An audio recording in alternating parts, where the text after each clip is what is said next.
Okay, naenda kujibu swali ambalo ndugu yetu hapa alikuwa ameuliza. Nikasema hili swali linahitaji notes, kiasi kwamba linahitaji kutoa majibu ambayo yamekamilika. Sasa nafikiri ni muda mwafaka ambao tunaweza kulijibu hili swali letu. Alisema naomba kujua kwa nini simu ina stuck na solution yake ni nini. Naenda kujibu moja kwa moja kwamba kwa nini simu ina stuck. Kitu cha kwanza ni kwamba simu ina stuck kwa sababu RAM kwa lugha ya wenzetu RAM ambao ni random accessory memory. Hii ni storage ambayo inakuwepo kwenye kila kompyuta. Nikisema kompyuta na maana simu ni kompyuta, kompyuta mpakato ni kompyuta, desktop ni kompyuta. Kwa kompyuta yote inakuwa na hicho kifaa. Kiasi kwamba unapokuwa unafungua program fulani, kitu cha kwanza ambacho inafanya ile program inaenda kukaa kwenye hiyo storage kwa muda ambao unakuwa unaitumia mpaka pale utakapokuja kufunga. Lakini sasa kuna changamoto moja na hizi smartphone au na hizi computer. Ukifungua hiyo program inaenda kukaa kwenye hiyo RAM, kwenye hiyo storage. Baada ya kuifunga ile program, kinachofanyika ni kwamba si kweli kwamba inakuwa imefungwa kiasi kwamba imetoka kwenye ile random accessory memory, inakuwa bado haijatoka. Katika maana kwamba inakuwa ina run kwenye background, yani inakuwa inaendelea kufanya kazi kwenye background. Wewe hapa unakuwa unaona kama umefunga, lakini yenyewe inakuwa inaendelea kufanya kazi nyuma ya pazia.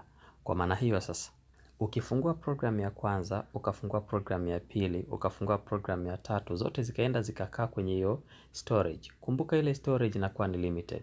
Kuna simu ambazo zina storage ya 1GB memory, RAM, zipo zenye 2GB, zenye 4GB na kuendelea. Sasa kama simu yako ina 1GB, ukifungua program nyingi zikazidi ile storage, ina maana ni lazima program fulani zifungwe ili ile program nyingine iweze kufunguka. Sasa ule muda ambao inachukua mpaka ikafunge ile program fulani nyingine ambayo sio ya muhimu sana kwa wakati huo, somo kidogo ni pana, ambayo sio ya muhimu kwa wakati huo, ikafungua ile program ambayo wewe unaitaka, inachukua muda kidogo.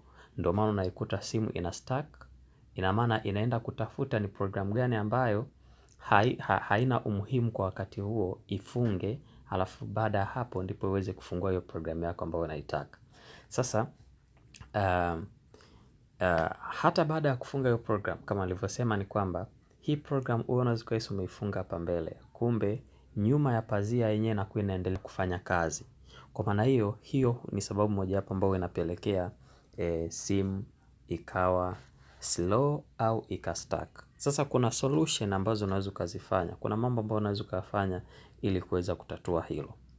Kitu cha kwanza ambacho unaweza ukakifanya, kwanza ni kwenda kuzifunga zile program zote ambazo zinakuwa zinafanya kazi kwenye background. Zinafanya kazi kwenye background. Sasa namna jinsi ya kufunga hizo programs inategemea na aina ya simu ambayo unaitumia.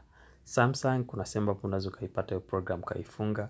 Tecno kuna sehemu ambapo unaweza ukaipata ukaifunga. Sasa ukiniambia ni simu gani, au nipange siku nianze kueleza ni simu gani unaweza kufunga vipi, na simu gani unaweza kufunga vipi, na simu gani unaweza kufunga vipi. Hicho ni kitu cha kwanza. Kitu cha pili, unaweza ukafunga hizo program isiweze kutatua tatizo lako moja kwa moja. Kitu kingine ambacho unaweza ukafanya, kitu cha pili, ni kuondoa widget zote. Sasa widget ni nini? Mtu atajiuliza widget ni nini? Widget ni zile application ambazo zinakuwa zimewekwa kwenye ile front page ya simu yako. Unapoiwasha tu, kuna program ambazo zinakuja hapa mbele kabla hujarudi kwenye home.